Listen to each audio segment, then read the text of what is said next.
تو نزدیک جدھر پہنچنا ہے منزل سے قریب ہے، اچھی بستی سے قریب ہے، بری بستی سے دور ہے، یعنی 50% کراس کر دیا اس نے، یعنی اس طرف چلا گیا وہ. تو کہا ٹھیک ہے رحمت کے فرشتے لے کے جاؤ اس کو. اللہ تعالیٰ نے اس کی مغفرت کی. ظلم کتنے کیا تھا اس نے؟ 100، اور اس کے علاوہ ایکسٹرا بونس جو کیا ہوگا وہ الگ. یعنی مار ڈالا ہو 100 کو اور مارا ہو کتنے ہوں گے؟ کہ خالی آدمی صرف مار ڈالتا اور کچھ کرتا نہیں، ایسا رہتا. 100 کو مارتا ہے اور 1 کو مرڈر کرتا ہے، تو کتنا ظلم کیا ہوگا اس نے. لیکن اس ظلم کو اللہ تعالیٰ نے کیا کر دیا؟ معاف کر دیا اپنی طرف سے.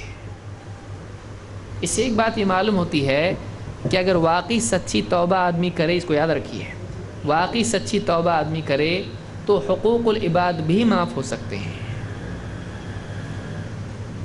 حقوق العباد بھی اللہ اپنی طرف سے اپنے فضل سے معاف کر سکتا ہے. بندوں پہ ظلم کرنا نہیں ہے، وہ قتل کرنا کیا ہے؟ بندے کے حق کو مارنا ہے، اس کا ظلم ہے وہ. لیکن اللہ چاہے، اللہ سارے حقوق اللہ کے عائد کیے ہوئے ہیں. یہ کیا پیدائشی کچھ حق لے کے آیا تھا اپنا؟ نہیں، بلکہ اللہ نے حق رکھا. اسی لیے اللہ نے کیا کہا؟ میں نے اپنے اوپر ظلم کو حرام کر لیا ہے. انی حرمت الظلم علی نفسی،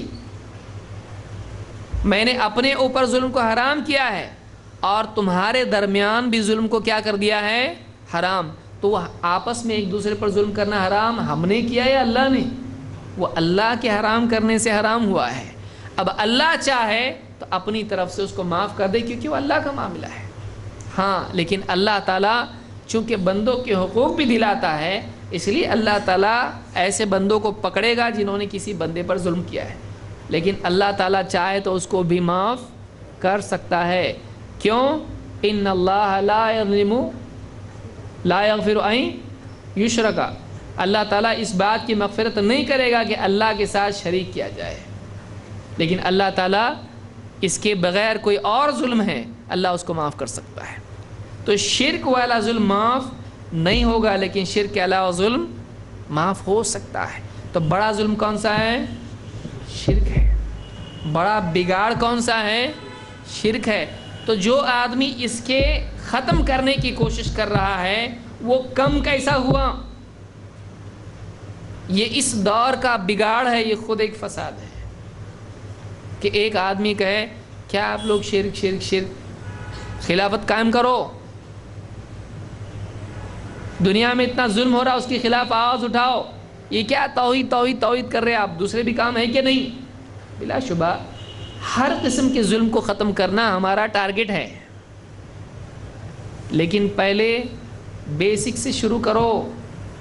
تم کو گنتی نہیں آ رہی، پہاڑ یاد کر رہے، آپ کو ابھی بیسکس معلوم نہیں ہے، آپ کو اللہ کے حق میں ظلم کیا ہے وہ معلوم نہیں ہے. آپ بندوں کے حق میں ظلم کو دور کرنے لگے. آپ کون سے ظلم کو پہلے ختم کرنے کی کوشش کرنا چاہیے، خالق کے یا مخلوق کے؟ سمجھ رہی بات؟ یعنی بگاڑ آتا کہاں سے کہ آپ کو خالق کے سلسلے میں زیادہ فکر ہے یا مخلوق کے سلسلے میں؟ کہ اللہ کا معاملہ زیادہ سنگین ہے. اللہ کا معاملہ زیادہ سنگین ہے کہ اگر اس ظلم کے ساتھ آدمی مرتا بھی ہے تب بھی اللہ کے ہاں اس کی مغفرت کی گنجائش ہے. لیکن شرک کے ساتھ آدمی جاتا ہے، اس کی گنجائش نہیں ہے. تو ہم یہ نہیں کہیں گے بھائی ہم تو صرف توحید کی دعوت دیتے ہیں، ہم باقی ظلم دور نہیں کریں گے. ہم یہ بھی نہیں کہتے ہیں، ہم یہ بھی نہیں کہتے ہیں کہ باقی ہم یہ پہلے کریں گے توحید بعد میں. نہیں، دونوں ہمارے ہاں ہیں، لیکن دونوں ایک ساتھ ہم کر سکتے ہیں؟ نہیں. ہم کیا کریں گے جب ہم دونوں ایک ساتھ نہیں کر سکتے ہیں؟ تو ہم الاہم فالمہم، الاہم فالمہم، پرائرٹی زندگی میں ہوتی ہے. آدمی گھر میں شادی بھی جب کرتا ہے بچوں کی تو دیکھتا ہے پہلے بیٹی، اس کی شادی کر دیں گے، بیٹے تو بیٹھ ذرا، تیری شادی بعد میں کریں گے. تو آدمی کیا کرتا ہے، اپنا بجٹ ایسا ہے، اپنے گھر کا ڈھانچہ ایسا ہے، تو شادی بھی اگر کر رہا ہے گھر کے اندر پرائرٹیز اس میں ہوتی ہیں. زندگی کے کئی معاملات ہیں، بچوں کو چاہے وہ کھلونے لانے کا معاملہ ہو یا کچھ بھی ہو، زندگی میں چھوٹی سے لے کے بڑی چیز تک بھی پرائرٹیز ہوتی ہیں. حج کرنا، قربانی کرنا، جتنے بھی معاملات ہوتے ہیں ترتیب وار آدمی ان کو کرتا ہے، سب ایک ساتھ نہیں کرتا ہے۔ تو سب سے بڑی پرائرٹی کیا ہے جس کو نبی صلی اللہ علیہ وسلم نے اپنایا؟ یا ایھا الناس قولوا لا الہ الا اللہ تفلحوا۔ کیا یہ ظلم نہیں ہے کہ آدمی اپنے ہاتھوں اپنی بچی کو دفن کرے؟ وَإِذَا الْمَوْءُودَةُ سُئِلَتْ بِأَيِّ ذَنبٍ قُتِلَتْ، جب زندہ دفن کی گئی بچی سے پوچھا جائے گا کس گناہ میں تجھ کو قتل کیا گیا تھا، کوئی گناہ تھا تیرا جو تجھ کو قتل کیا گیا، ڈرایا جائے گا اس کو۔ جیسے کسی کو کسی نے مارا، اب جو مار کھا کے آیا ہے بڑا آفیسر ہے، کون مارا تجھ کو، کیوں مارا تجھ کو؟ تو جس نے مارا ہے وہ آدمی اس کو تو بات بھی نہیں کر رہا ہو، کس کو پوچھ رہا ہے؟ جو مار کھا کے آیا ہے، جس کو تکلیف ہوئی ہے، مظلوم ہے، اس سے پوچھا جا رہا ہے کیوں تجھ کو مارا گیا، بتا ذرا مجھ کو۔ تو جس نے مارا وہ کیا ہوگا؟ وہ بالکل گھبرا کے کونے میں جا کے کھڑے گا، صاحب میں غلطی ہو گئی، اس سے تو بات بھی نہیں کر رہا ہے وہ۔ تو یہ اس سے پوچھنے کی وجہ کیا ہے؟ وہ بچی بولے کہ میری کیا وجہ تھی، تو اس کو کیوں قتل کیا گیا بتا۔ تو وجہ کس سے پوچھا جا رہا ہے؟ یعنی اللہ تعالیٰ ان لوگوں سے بات کرنا بھی پسند نہیں کرے گا، اس سے پوچھا جائے گا کیا گناہ تھا تیرا، بتا کیا غلطی کی تھی تو نے، تجھ کو قتل کیا گیا۔ اتنا سنگین معاملہ ہے، ایک بے قصور، ایک ایسا بچہ جس نے کوئی گناہ ہی نہیں کیا، جس نے کسی کے ساتھ کچھ برا نہیں کیا، اس کو زندہ، وہ بھی نہیں کہ چلو مار ڈالا پھر اس کے بعد دفن کیا گیا۔ زیادہ تکلیف کس میں ہوتی بتائیے؟ کسی کو بھی اگر ہم کوئی چوائس دے دے بھائی کیا کرنا تم کو، زندہ دفن کرنا یا مار کے دفن کرنا، آدمی کو اگر دو میں سے ایک مجبور ہو جائے تو کیا چنے گا؟ زندہ ڈالو؟ نہیں بھائی مار ڈالو اور اس کے بعد کہاں بھی ڈالو۔ اتنی تکلیف بچے کو، ایک معصوم بچے کو آپ دیکھیے کتنا بڑا گناہ ہے، وہاں وہ ظلم ہو رہا ہے، لیکن اللہ کے نبی صلی اللہ علیہ وسلم کی اولین اور ابتدائی بنیادی دعوت کیا ہے؟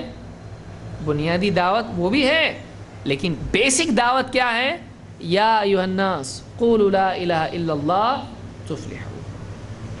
تو فساد کے بارے میں اچھی طرح سے ذہنوں میں پہلی بات یہ بٹھائیں کہ فساد ایک قسم کا نہیں ہوتا ہے، فساد کئی قسم کا ہوتا ہے، اور ہماری دعوت ہر قسم کے فساد کی ختم کرنے کی ہے، چاہے وہ عقیدے کا فساد ہو، چاہے وہ عبادات کا فساد ہو، چاہے بندوں کا ایک دوسرے کے حقوق ضائع کرنے کے اعتبار سے فساد ہو، علمی، عملی، اعتقادی اور قولی بات کا بھی فساد ہوتا ہے، بگاڑ، الفاظ غلط بات آدمی کر رہا ہے، ظلم زیادتی کی بات کر رہا ہے یا گالی گلوچ کر رہا ہے، یہ بھی فساد ہے۔ تو ہر قسم کا فساد ہم ختم کرنے کی کوشش کریں، کسی ایک قسم کے فساد کے بارے میں بات نہ کریں، پہلی بات تو یہ۔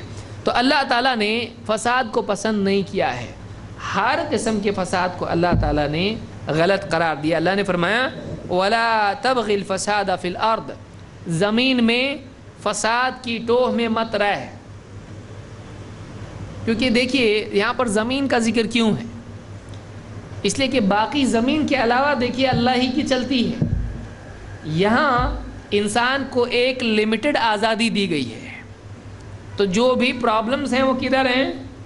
زمین میں ہیں۔ ورنہ آسمانوں کا معاملہ اگر آپ دیکھیں گے تو آسمان میں پورا اللہ کا نظام چل رہا ہے، لیکن زمین خاص طور سے، اسی لیے یعنی قرآن میں اللہ نے کیا فرمایا؟ ظہر الفساد فی البر والبحر بما کسبت ایدی الناس، ظہر الفساد فی البر والبحر بما کسبت ایدی الناس، زمین میں اور خشکی میں فساد پھیل گیا لوگوں کی کرتوت کے نتیجے میں، لوگوں نے جو کمایا، جو کام کیا، جو اعمال کیے، اس کے نتیجے میں فساد کہاں آیا ہے؟ زمین میں آیا ہے، بر میں بھی آیا اور بحر میں بھی آیا ہے، پانیوں میں بھی آیا اور خشکی میں، تری میں، دونوں جگہ آیا ہے۔ تو انسان کے اعمال کا بگاڑ زمین میں بگاڑ کا سبب ہے، اس کو یاد رکھیے۔ آخری بات کیا ہے اس سلسلے میں؟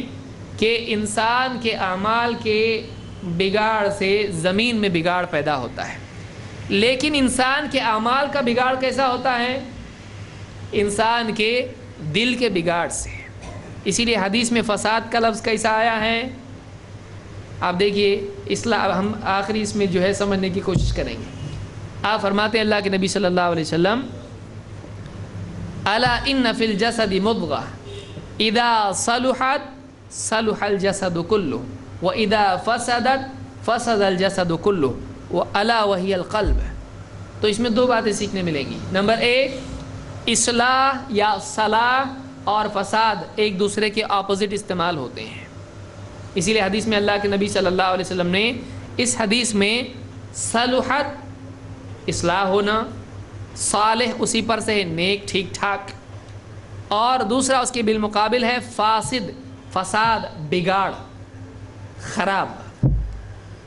اور آپ صلی اللہ علیہ وسلم نے یہاں پہ بتایا کہ آدمی کے جسم میں گوشت کا ٹکڑا ہے، اگر اس میں اصلاح ہو جائے تو پورے بدن میں اصلاح ہو جاتی ہے، اور اگر اس میں بگاڑ ہو جائے پورے بدن میں بگاڑ آ جاتا ہے. تو بدن کا فساد دل کے فساد کا نتیجہ ہوتا ہے. لہٰذا زمین کا فساد دور کرنے کے لیے آدمی کے اعمال کا فساد ختم کرنا پڑے گا، اور آدمی کے اعمال کے فساد کو ختم کرنے کے لیے اصل کہاں ریپیئر کرنا پڑے گا؟ دل کا فساد دور کرنا پڑے گا. لہٰذا علم وہ چابی ہے، وہ دوا ہے جس کے ذریعے سے دلوں کا فساد دور ہوتا ہے. دلوں کا فساد کیسے دور ہوتا ہے؟ ڈاکٹر صاحب کے پاس دلوں کا فساد کیسے دور ہوتا ہے؟ سر پہ تلوار رکھیں، سدھر، بولے کدھر؟ سدھر، بولے ٹھیک ہے سدھرے گا وہ، لیکن کب تک سدھرے گا؟ جب تک آپ اس کے سر پہ مسلط ہیں، کیونکہ یہ زبردستی کا تقوی ہے. جیسے ہی آپ ہٹ گئے واپس سے ریسیٹ، فیکٹری ڈیفالٹس، پھر سے واپس جیسا تھا ویسے. تو ایک آدمی زبردستی آپ اس کو دیندار نہیں بنا سکتے. اصل دینداری آتی کہاں سے؟ دل سے. لہٰذا اصلاح وہاں سے کی جاتی ہے. اسی لیے قرآن میں بڑا جہاد کس کو کہا گیا؟ قرآن سے جہاد کرنے کو. کیوں؟ اس لیے کہ اس سے کون قتل ہوتا ہے؟ اس سے اندر کا فساد قتل ہوتا ہے، اور تلوار سے مفسد قتل ہوتا ہے، اور قرآن سے فساد قتل ہوتا ہے. فرق یاد رکھیے اس کا، ایک ہے فساد اور ایک ہے مفسد. مفسد فساد کرنے والا. تو قرآن کے علم کے ذریعے سے فساد کی جڑ کٹتی ہے، اور تلوار کے ذریعے سے فساد کرنے والے کی گردن کٹتی ہے. تو اصل یہ ہے کہ واقعی جڑ سے فساد کو ختم کیا جائے، وہ علم کے ذریعے سے ہوتا ہے. اسی لیے ابن قیم رحمۃ اللہ علیہ فرماتے ہیں کہ افضل جہاد وہ ہے جو علم کے ذریعے سے ہو. اگرچہ تلوار کا جہاد بھی جہاد ہے، اس کا انکار نہیں ہے، اس کو بھی ہم مانتے ہیں، اور وہ بھی ہے، قیامت تک رہے گا. لیکن اصل یہ ہے، وہ لاسٹ آپشن ہے، وہ چابی کے بعد ہتھوڑی کا کام کرتا ہے. آپ تالا نہیں کھول رہا، اب کیا کریں گے؟ چابی کھول نہیں کھول رہا، اب کیا کریں گے؟ آپ چومیں گے اس کو؟ کیا کریں گے اس کو؟ کچھ ایسا کریں گے، کچھ تو کریں گے، کچھ. اس کے بعد بولیں گے جا بیٹا لے کے آ. کیا لے گیا؟ پتھر ہتھوڑا جو بھی پڑوس میں سے لایا، ایک بار مارے کھل گیا. تو وہ لاسٹ آپشن ہے. یہ نہیں کہ آپ چابی کی بجائے جیب میں ہتھوڑا لے کے گھومتے، ایسا ہے نہیں ہے، کچھ نہیں. تو وہ ہے. تو جنگ کی نوبت تب آتی ہے جب سارے آپشنز فیل ہو جاتے ہیں.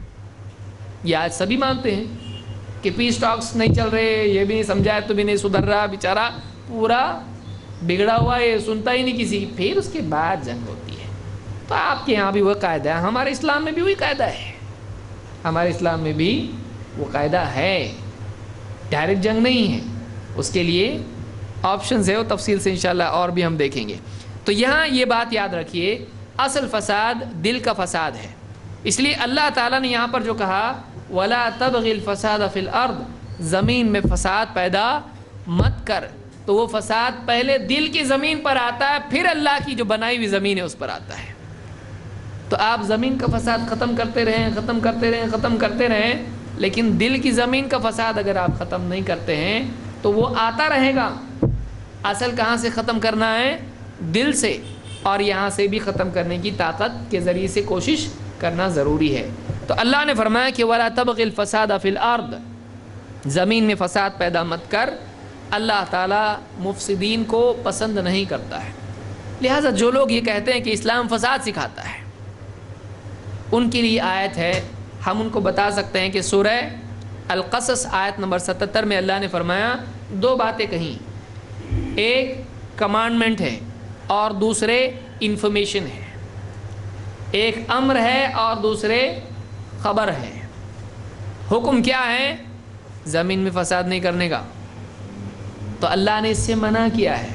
تو ہم کسی کو بھی بتا سکتے ہیں بھائی ہمارے دھرم میں دیکھیے کیا ہے، ہمارے اسلام میں فساد پیدا کرنے سے منع کیا گیا ہے، چاہے وہ کوئی بھی فساد ہو۔ پھر دو، کیوں؟ اللہ تعالیٰ ایسے لوگوں کو پسند بھی نہیں کرتا ہے، یعنی ایسا ہے قرآن میں خوب فساد پیدا کر، بہت اللہ پسند کرتا ہے ایسے لوگوں کو جو زمین میں پورا بگاڑ پیدا کرتے ہیں۔ تو جو لوگ کہہ رہے ہیں اسلام ٹیررزم سکھاتا ہے، اسلام لوگوں کی جان و مال اور عزت آبرو کو برباد کرنے کی تعلیم دیتا ہے، تو ایسے لوگوں کو تو اللہ بہت پسند کرنا چاہیے۔ لیکن اللہ تعالیٰ کیا فرما رہا ہے؟ ان اللہ لا يحب المفسدین، اللہ فساد پیدا کرنے والوں کو پسند نہیں کرتا ہے۔ ایسا ہے کیا کہ اللہ تعالیٰ جو اسلام کے باہر ہیں فساد پیدا کرنے والے ان کو پسند نہیں کرتا؟ ہاں مسلمان ہے نا تو خوب فساد پیدا کر، ایسا ہے؟ یہ عموم ہے۔ المفسدین، کوئی بھی مفسد ہو، مسلم ہو غیر مسلم ہو، مرد ہو عورت ہو، جوان ہو بوڑھا ہو، کوئی بھی ہو، اگر وہ فساد پیدا کرتا ہے کسی بھی قسم کا ہو، ظاہری باطنی دینی ہو، حقوق میں ہو، کوئی بھی فساد ہو، اللہ کسی فساد کو پیدا نہیں کرتا ہے۔ تو اللہ نے تو منع کیا ہے یہ۔ تو یہ آیت کیا بتا رہی؟ زمین میں فساد اچھی چیز نہیں، لہذا اسلام فساد کی تعلیم نہیں دیتا ہے۔ اور آگے آئیے، فساد آتا کہاں سے اور آخرت میں مفسدین کا کیا معاملہ ہے؟ دو چیزیں ہم کو ملی، ایک فساد مت پیدا کرو، کیوں؟ اللہ کو پسند نہیں۔ کوئی آدمی کہ ٹھیک ہے اللہ کو پسند نہیں ہم کو پسند ہے، اگر کوئی آدمی ایسا کرتا ہے کیا فرق پڑتا ہے؟ تو یاد رکھیے کہ آخرت میں اس آدمی کا کوئی حصہ نہیں جو کسی نہ کسی اعتبار سے زمین میں فساد پیدا کرتا ہے، آخرت میں بھی وہ ناکام ہے۔ اللہ تعالیٰ فرماتا ہے تلک الدار الآخرہ، یہ آخرت کا گھر ہے، تلک الدار الآخرۃ، تلک الدار الآخرۃ نجعلها للذین لا یریدون علوا فی الارض ولا فسادا، یہ آخرت کا گھر ہے، یہ گھر ہم ان لوگوں کے لیے رکھے ہیں، یعنی اس گھر کو ہم نے ان لوگوں کے لیے بنایا ہے، نجعلها للذین لا یریدون علوا فی الارض ولا فسادا، جو زمین میں بڑائی کی چاہت نہیں رکھتے ہیں اور نہ زمین میں فساد کی چاہت رکھتے ہیں۔ یریدون علوا فی الارض ولا فسادا، یریدون ارادہ سے، ارادہ کے معنی ارادہ کرنا۔ آخرت کا گھر یعنی جنت ان لوگوں کے لیے اللہ نے رکھی ہے جو زمین میں دو چیزوں کا ارادہ نہیں رکھتے ہیں۔ پہلا ارادہ کیا ہے؟ علو، علو میں بڑا، میں غالب، میری چلے، میں علو۔ علو کس کے لیے خاص ہے؟ علو اللہ کے لیے خاص ہے۔ سبح اسم ربک الاعلی، اللہ تعالیٰ ہی کے لیے علو ہے۔ علو کے معنی ہے اونچائی، بڑائی۔ تو علو ذاتی اعتبار سے بھی اور صفات کے اعتبار سے بھی اللہ کے لیے خاص ہے۔ اب بندہ اگر اس میں منازعت کرے اللہ کے ساتھ، اللہ کو بالکل پسند نہیں۔ تو جو آدمی زمین میں علو کا ارادہ کرتا ہے اللہ کو ایسا بندہ پسند نہیں، اور آخرت کے گھر میں اس کے لیے مقام نہیں، جنت میں اس کے لیے جگہ نہیں ہے۔ اسی لیے حدیث میں بھی کیا آیا ہے؟ جس کے دل میں رائی کے برابر بھی تکبر ہو وہ جنت میں جائے گا نہیں۔ تو علو اصل بلا کی جڑ ہے۔ اب دیکھیے زمین میں ظلم کب آتا ہے؟ جب آدمی کے دل میں بڑائی ہے، جب تواضع ہوگی تو اعراض آئے گا، لیکن جب علو آئے گا تو ظلم آئے گا۔ بہت اہم چیز ہے جن کو یاد رکھنا چاہیے. اور قرآن کی ایک بات دیکھیے دوسری بات سے ملتی ہے. ہم کو کنیکشنز دکھائی دینا چاہیے. آپ دیکھیے دوسری جگہ اللہ کیا فرما رہا ہے, وَعِبَادُ الرَّحْمَنِ الَّذِينَ يَمْشُونَ عَلَى الْأَرْضِ هَوْنًا وَإِذَا خَاطَبَهُمُ الْجَاهِلُونَ قَالُوا سَلَامًا.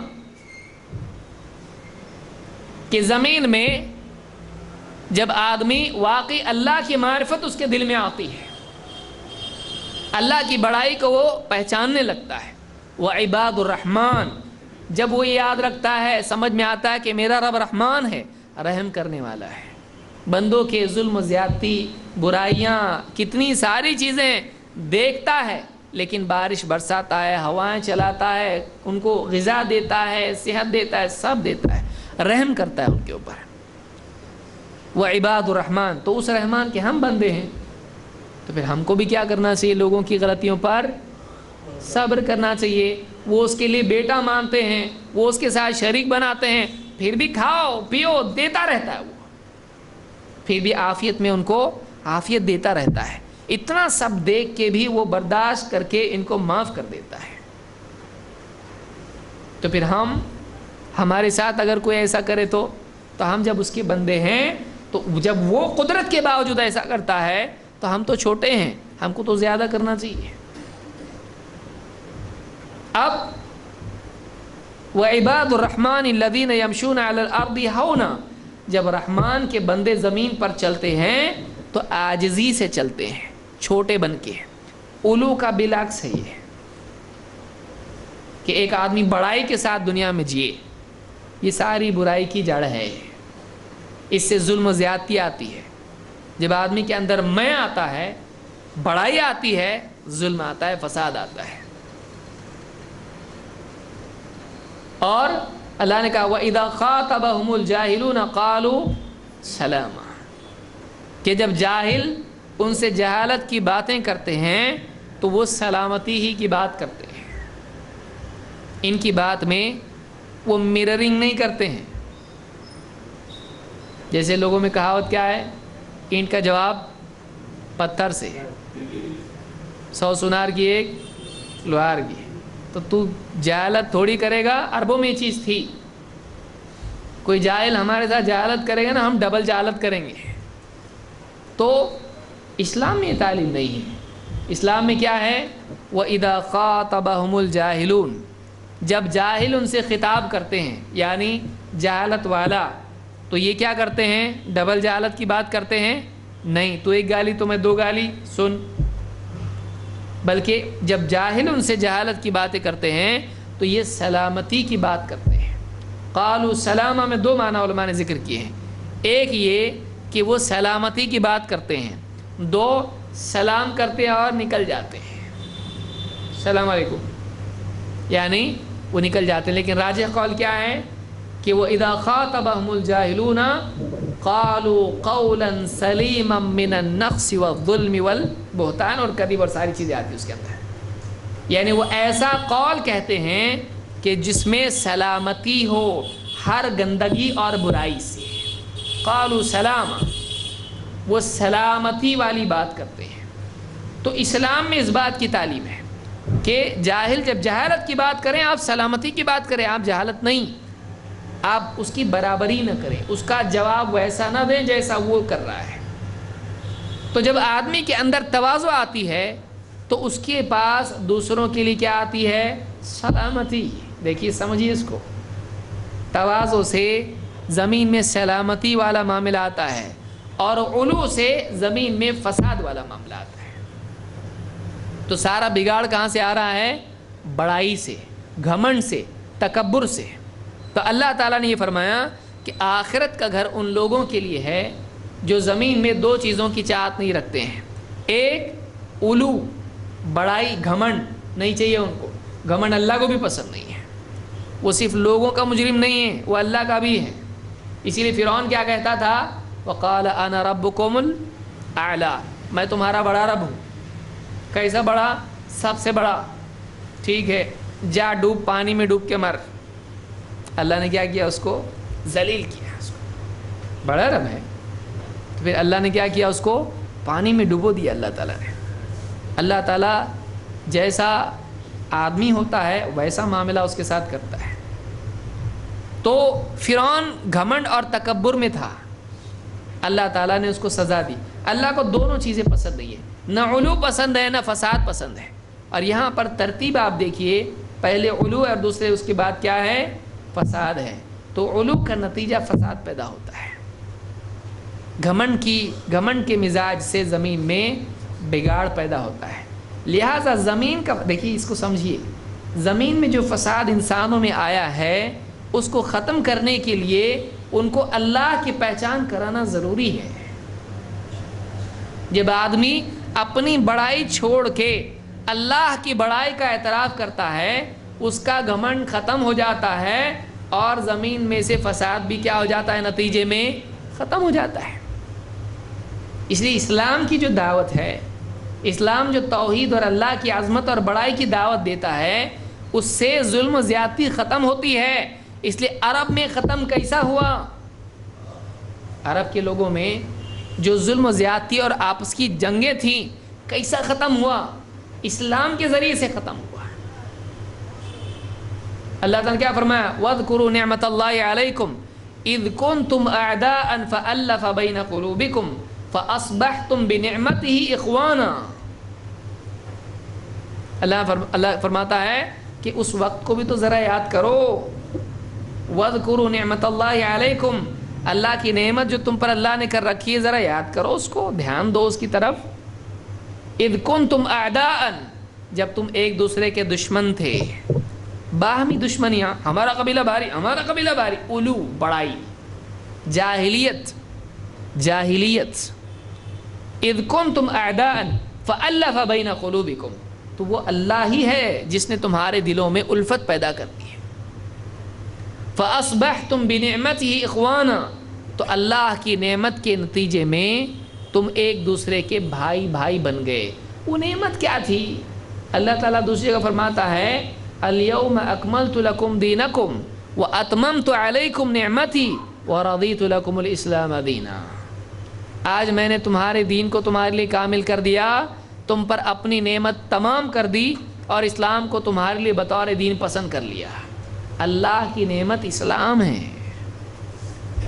تو جب صحابہ کی زندگی میں اسلام آیا تو آپس کی ظلم و زیادتی سب ختم ہو گئی. قبیلے کی جنگیں, جو آج جو نیشنلزم ہے یہ بھی تو مصیبت ہے. ہمارا ملک تمہارے ملک سے بھاری ہے, پھر فٹ بال کی میچ ہو رہی تو بھی لڑ رہے ہیں.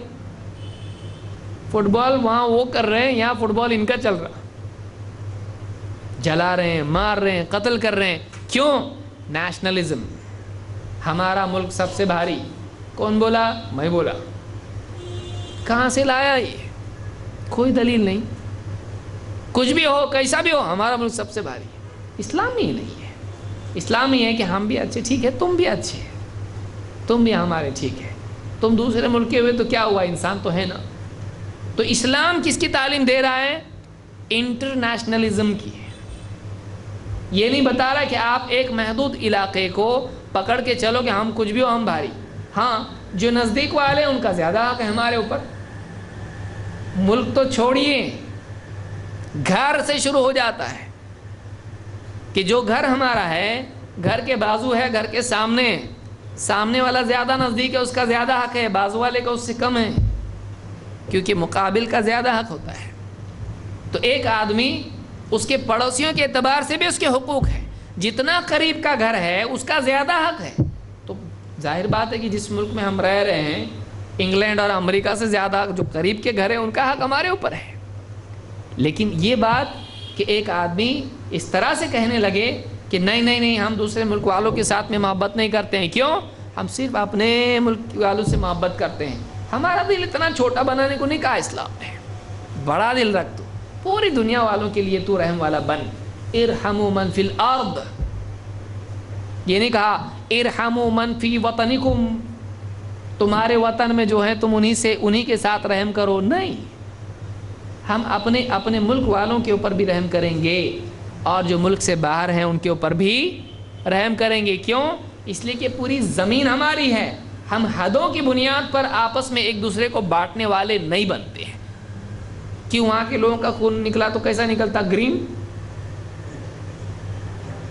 سعودی والوں کا کیسا ہرا نکلتا خون؟ سب کا لال ہے. سب کی دو آنکھیں ہیں، سب کے دو کان ہیں، ایک زبان ہے، سب انسان ہیں. حدوں کی بنیاد پر ہم بانٹتے ہیں لوگوں کو، نہیں. تو اسلام کی تعلیم نہیں ہے. تو اب یہ جو گھمنڈ آ رہا ہے، یہ گھمنڈ اللہ پسند کرتا ہے؟ نہیں. اس علو کے نتیجے میں ظلم و زیادتی آتی ہے. اسلام یہ سکھاتا ہے کہ آدمی چھوٹا بن کے جیے. میرا رب بڑا ہے، میں چھوٹا ہوں، اور جب میں چھوٹا ہوں آئے گا زندگی میں ظلم نکلے گا. تو صحابہ قبیلوں کی بنیاد پر لڑتے تھے. اس زمانے میں عربوں میں قبیلے تھے، اوس، خزرج. اب یہ ان پہ حملے کر رہے، وہ ان پہ حملے کر رہے ہیں. وہاں بھی جو ہے پارٹی بندی، گروہ بندی تھی. اور ہمارا قبیلہ بھاری، ہمارا قبیلہ غلط بھی رہے تو صحیح، ہم ہیں. اللہ تعالیٰ نے جب اسلام دیا، فساد زمین کا ختم ہو گیا، مدینہ میں امن آ گیا. کہاں سے آیا؟ اسلام آیا تو امن آیا. اسلام دین امن ہے. ورنہ ایسا ہوتا اللہ کے نبی صلی اللہ علیہ وسلم جاتے اور کہتے اور لڑو، ان کو بھی ویپن دو، ان کو بھی ویپن دو، ذرا اور اچھے سے ذرا لڑو. ایسا لڑتے کیا؟ ایسا کیے.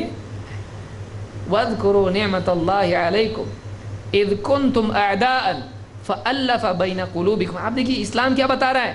تم دشمن تھے، اللہ نے تمہارے دلوں میں الفت پیدا کی. اسلام دشمنی سے الفت کی طرف لے جاتا ہے. کیا کیسے الفت آئی ان کی؟ پیسے بانٹے اللہ کے نبی صلی اللہ علیہ وسلم نے مدینہ میں جا کے. کیا کیے؟ آپ صلی اللہ علیہ وسلم نے اسلام پیش کیا، ان کی زندگیوں میں اسلام آیا، الفت پیدا ہو گئی. معلوم یہ ہوا کہ اسلام کے ذریعے سے زمین کا فساد ختم ہوتا ہے. اسلام دین امن ہے. آپس میں لوگوں کے ساتھ، ایک دوسرے کے ساتھ الفت کا سلوک اسلام کے نتیجے میں پیدا ہوتا ہے. تو اللہ نے فرمایا کہ اللہ تعالیٰ آخرت کا گھر یہ ان لوگوں کے لیے ہے جو زمین میں علو اور فساد کی چاہت نہیں رکھتے ہیں. آپ دیکھیے پچھلی آیت میں فساد کرنا منع تھا کیونکہ اللہ کو پسند نہیں. آخرت کا گھر کس کے لیے ہے اور کس کے لیے نہیں ہے؟ فساد کرنے والوں کے لیے نہیں ہے. اللہ نے کیا فرمایا؟ لا یریدون علوا فی الارض ولا فسادا. آیت میں الفاظ دیکھنے جیسے ہیں. اللہ نے یہ نہیں کہا آخرت کا گھر ان لوگوں کے لیے ہے جو زمین میں علو سے نہیں چلتے ہیں، فساد نہیں کرتے ہیں. لا یریدون علوا فی الارض ولا فسادا. جن کی چاہت بڑائی کی نہیں ہے، جن کا ارادہ بڑائی کا نہیں ہے، جن کا ارادہ فساد کا نہیں ہے. ارادہ بھی نہیں چاہیے. جیسے آدمی ہوتا ہے، ٹھہر ذرا ٹائم آنے دے، میرا دیکھتا تیرے. یہ کیا ہے؟ ابھی ٹائم آیا نہیں لیکن ارادہ اندر رکھے ہوئے ہے. ابھی تھوڑا غریب ہے، پیسہ آن دے سے دیکھ کیسا میں کرتا، بڑا بن کے دکھاتا تجھ کو. یعنی ابھی اس کے پاس نہیں ہے لیکن فیوچر پلاننگ ہے. تو یہ ارادہ کیے ہوئے ہے. ارادہ بھی اگر باقی رہے تو وہ بھی جرم ہے. اس کو یاد رکھیے. اگر ارادہ بھی باقی رہے تو وہ بھی جرم ہے، چاہے عمل نہ کریں. اگر ارادے پہ مرا تو بھی مجرم ہے. اللہ کے نبی صلی اللہ علیہ وسلم نے کہا اذا التقى المسلمان بسيفيهما فالقاتل والمقتول في النار. جب دو مسلمان آپس میں تلوار بالکل کھینچ کے کھڑے ہو جائیں لڑنے کے لیے تو قاتل بھی جہنم میں ہے، مقتول بھی جہنم میں ہے. صحابہ نے پوچھا کہ اللہ کے رسول، قاتل کا تو سمجھ میں آتا ہے، مارا اس نے، مقتول جہنم میں جائے گا کیسا؟ ہم کو سمجھا نہیں. آپ نے فرمایا کہ انہو کان حریصا علی قتل صاحبہ. وہ بھی تو اپنے ساتھی کو مارنے کی تمنا کیے ہوئے تھا. وہ بھی تو حریص تھا کہ کسی طرح موقع مل جائے میں اس کی گردن اڑا دوں گا. تو اڑا نہیں سکا لیکن ارادہ اینڈ تک تھا. ڈیلیٹ نہیں کیا، چینج نہیں کیا. گناہ کے ارادے پر مرنا گناہ ہے. ہاں توبہ کر لے تو ایک نیکی ملے گی، لیکن اس ارادے کے ساتھ مرتا ہے تو وہ ارادہ خود گناہ ہے. سمجھ میں آ رہی بات؟ تو اللہ تعالیٰ نے کہا کہ آخرت کا گھر ان لوگوں کے لیے ہے جو دنیا میں بڑائی کی چاہت نہیں رکھتے ہیں۔ تو بہت سارے لوگ، اسی لیے آپ دیکھیے جو متکبر فقیر ہوتا ہے اللہ اس کو دیکھے گا بھی نہیں قیامت کے دن۔ اس کے پاس پیسہ نہیں ہے لیکن گھمنڈ ہے، اس کے پاس پیسہ گھمنڈ پیدا کرتا ہے نا، لیکن اس کے پاس پیسہ نہیں رہ کے بھی گھمنڈ ہے، اللہ کو بالکل پسند نہیں ہے۔ غربت میں گھمنڈ اللہ کو پسند نہیں ہے۔ تو بہت سارے لوگ ہیں کہ جو آج نہیں ہے ان کے اندر، ان کے پاس نہیں ہے، لیکن آج ان کے پاس فیوچر کے لیے پلان ہے کہ کل کو میں اگر ایسا ہوں گا تو ایسا کروں گا، میں دیکھ میرے پاس طاقت آنے دے، کیسا تیرے اوپر ظلم کرتا ہوں دیکھ۔ اگر وہ اسی حال میں مر جاتا ہے تو یہ بھی گناہ گار ہے۔ تو آپ دیکھیے اللہ نے ظلم سے تو منع کیا ہی ہے، ظلم کے ارادے سے بھی منع کیا ہے۔ آپ بتائیے پھر اسلام کے بارے میں کوئی آدمی کہے کہ اسلام دہشت گردی کی تعلیم دیتا ہے، ابھی اس کو اسلام کے الف با تا بھی معلوم نہیں ہے۔ یعنی اسلام کتنا وسیع دین ہے، وہ ظلم کو جڑ سے اکھاڑنے کے لیے آیا ہے۔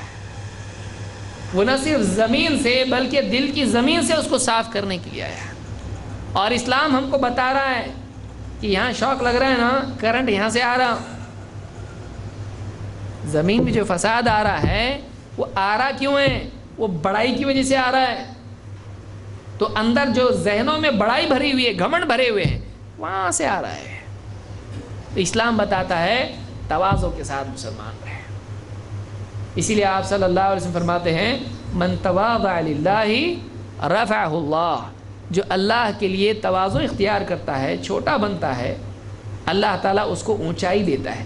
رفعت ان کے لیے ہے، لیکن جو آدمی گھمنڈ کرے اللہ تعالیٰ اس کو کیا کرتا ہے؟ برباد کرتا ہے۔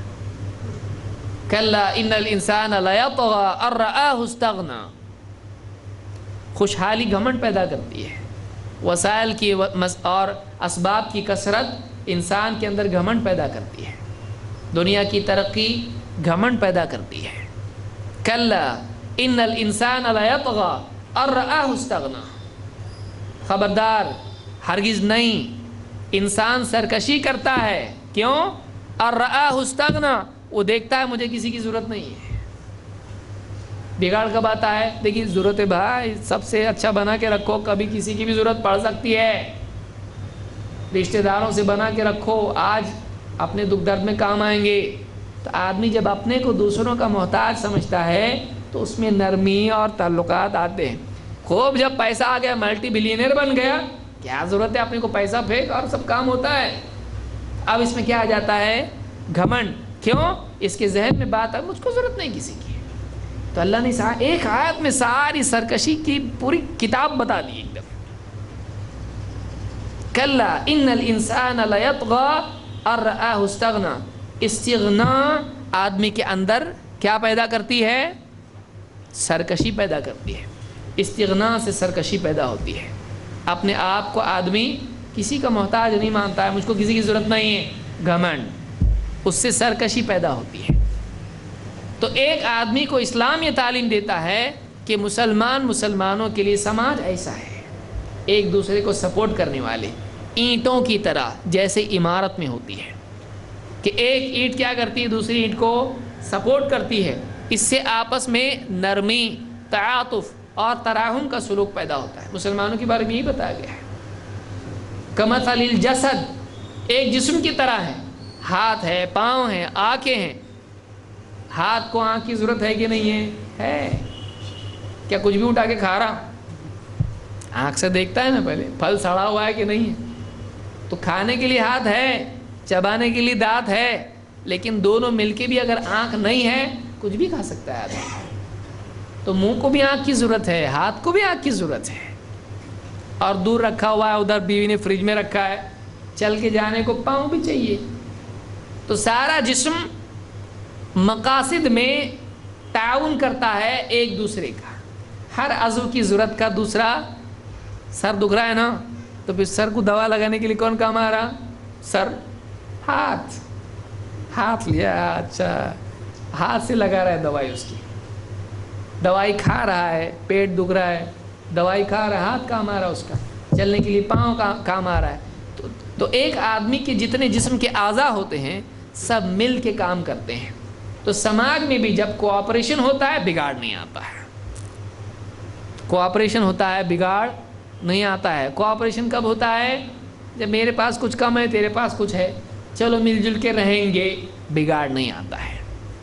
لیکن ہم کو کچھ کسی کی ضرورت نہیں ہے, کوئی ملک ایسا ہو جائے پھر وہ کیا کرتا ہے, دوسروں کے اوپر ظلم و زیادتی کرنا شروع کرتا ہے. ہم کو کسی کی ضرورت نہیں, ہم بہت بھاری ہیں. تو دنیاوی ترقی بھی بگاڑ کا ذریعہ بنتی ہے, ٹیکنالوجی کی ترقی بھی بگاڑ کا ذریعہ بنتی ہے. اسلام ٹیکنالوجی سے نہیں روکتا ہے, ترقی سے نہیں روکتا ہے, اس مینٹالٹی سے روکتا ہے. اس لیے دونوں آیتوں میں آپ دیکھیں ارادے کو منع کیا ہے. وَلَا تَبْغِ الْفَسَادَ فِي الْأَرْضِ لَا يُرِيدُونَ عُلُوًّا فِي الْأَرْضِ وَلَا فَسَادًا. ارادے کی سطح سے ختم کر, اپنے آپ سارا مسئلہ حل ہو جائے گا, زمین کے اندر امن آئے گا. یہ دو آیتیں اس کو اچھی طرح سے سمجھ لیں, یہ باقی کی آیتوں کے لیے بطور مقدمہ ہے. اللہ تعالی ہم سب کو قرآن کریم اور نبی کریم صلی اللہ علیہ وسلم کی احادیث کا صحیح فہم حاصل کرنے کی توفیق عطا فرمائیں, اور ہم کو اسلام کی دعوت صحیح انداز میں دینے والا بنائیں. انشاءاللہ میں نے آج زیادہ اس لیے بھی نہیں لیا, اولاً تو ایک وجہ تھی کہ اس کو اچھے سے سمجھنا ضروری ہے, دو نوٹس آپ کے پاس نہیں ہیں. تو اگلے ہفتے آپ کو نوٹس ملیں گے انشاءاللہ, تاکہ پھر جو بات بتائی جائے, آپ اس کے بہت سارے لوگ لکھتے بھی ہیں اس کے اوپر, جو بھی آیتیں حدیثیں ہیں اس کے ساتھ میں مختلف معنی اور مشکل الفاظ ہوتے ہیں. تو اگلے ہفتے انشاءاللہ نوٹس آپ کو ملیں گے. بدقسمتی سے جو پرنٹنگ والے کی مشین خراب ہو گئی آج.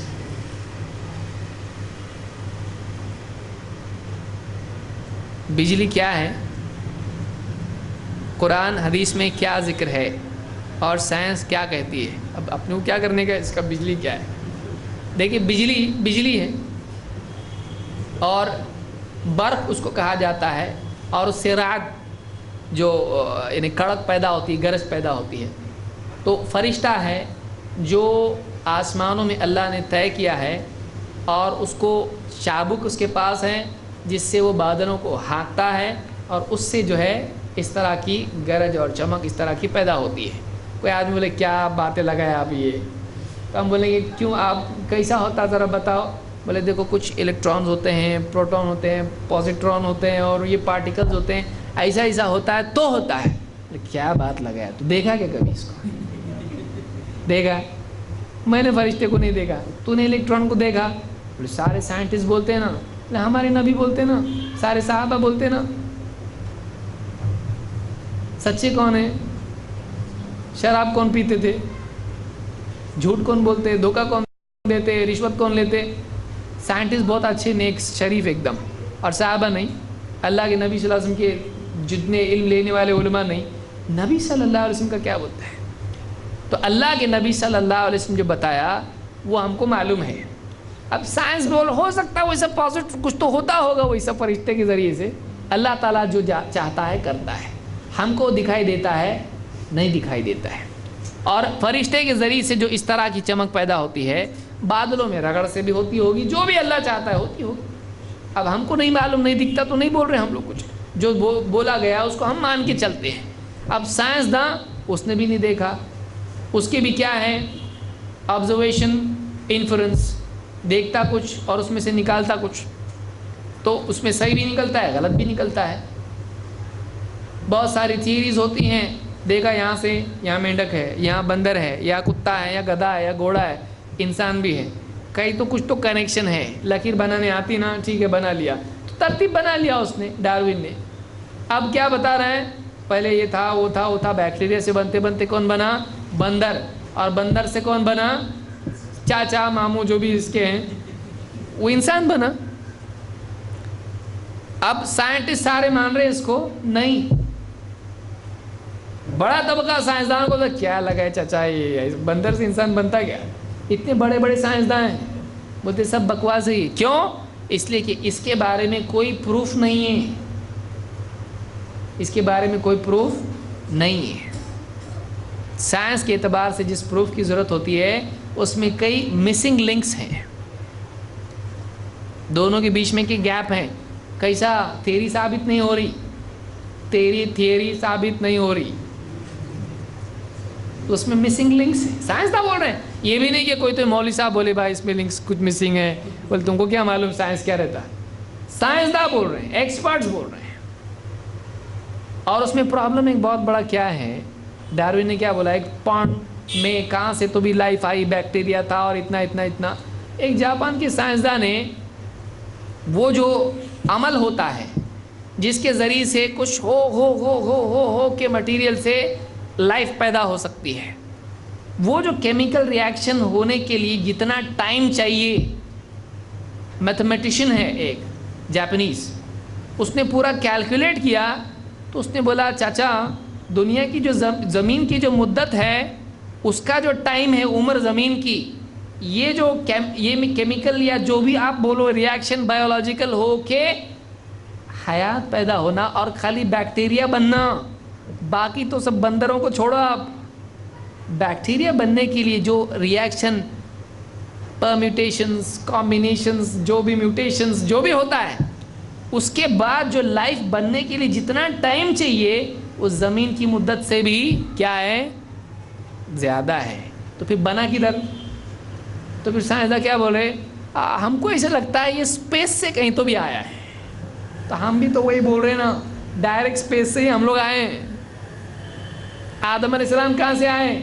جنت سے آئے. تو پہلے بول رہے تھے سننے کو، کیا ہوا تم کو؟ اب تم بھی وہ کیا بولنے لگے، انسان زمین سے نہیں نکلا ہے، کہاں سے آیا؟ آسمان سے آیا ہے. تو ہم پہلے سے بول رہے، سنتے کیوں نہیں آپ لوگ؟ یہ اسلام ہے. سائنس بہت اچھا ہے، اچھی بات ہے، گاڑی بنا رہے، موٹر وہاں تک رہے تو ہی ٹھیک ہے. بہت زیادہ عقیدے کے مسائل میں سائنس جائے گا اگر پریشانی ہوگی. کیوں؟ اس لیے کہ ابھی بہت ساری چیزیں سائنس نے دیکھی نہیں ہے. اس لیے ہم اللہ کے نبی صلی اللہ علیہ وسلم کی بات کو مانتے ہیں، سائنس کی بھی بات مانتے، لیکن جب ٹکرائے ہم بولتے تھوڑا ذرا بازو بیٹھو، عقیدے کی فیلڈ میں گھسنے کی ضرورت مت کرو، عقیدے کی فیلڈ میں آنے کی ضرورت نہیں ہے، دین کے معاملات میں آنے کی ضرورت نہیں ہے. جہاں ٹکراؤ ہو اللہ اور اس کے رسول کی بات کے مان کے ہم چلتے ہیں. کیوں؟ اس لیے کہ یہ پہلے پہنچنے والا ہے، یہ بعد میں پہنچے گا، نہیں بھی پہنچ سکتا ہے، راستے میں ریگستان میں مر جائے گا کہیں تو بھی. یہ گاڑی فاسٹ ہے، یہ جلدی پہنچتی ہے، اس لیے دینی گاڑی میں بیٹھے گا آدمی جلدی پہنچے گا. سائنس کی گاڑی میں پہنچے گا، یہ کر رہا تحقیق کر رہا، یہ کر رہا تحقیق کر رہا، کب پہنچے گا؟ وہ گاڑی بنانے نہیں رہے گا. اور یہ کیسے بنی گاڑی، اچھا بیٹھ کے جلدی پہنچو جنت میں. سب سے اچھا طریقہ یہ ہے، گاڑی بناؤں گا پھر آؤں گا، مر جائے گا وہیں ریگستان کے اندر، جو بنی ہوئی گاڑی اس میں بیٹھ کے آ. یہ اسلام ہے، یہ سمپل ہے. تو جو بھی اس طرح کی جو باتیں ہوتی ہیں، بادل کیا ہے اور بجلی کیا ہے، بجلی ایسا ہے. اور یہ جو بجلی بنتی جو گورنمنٹ بیچتی ہے ہم کو جو چل رہی ہے، یہ الگ بجلی ہے. یہ آپ سائنٹسٹ لوگوں سے پوچھو کہ پانی کے ذریعے سے کیا بناتے ہیں، وہ الیکٹریکل پاور کیا ہوتا ہے، وہ بن کے وہ اس کو جمع کر کے رکھتے، پھر اس کو کیا کرتے ہیں وہ لوگ چھوڑتے ہیں. وہ آپ جا کے پوچھو MSCB والوں کو کیا بجلی ہے، وہ بتائیں گے آپ کو. ٹھیک ہے؟ اقول قولی ھذا واستغفر اللہ لی ولکم.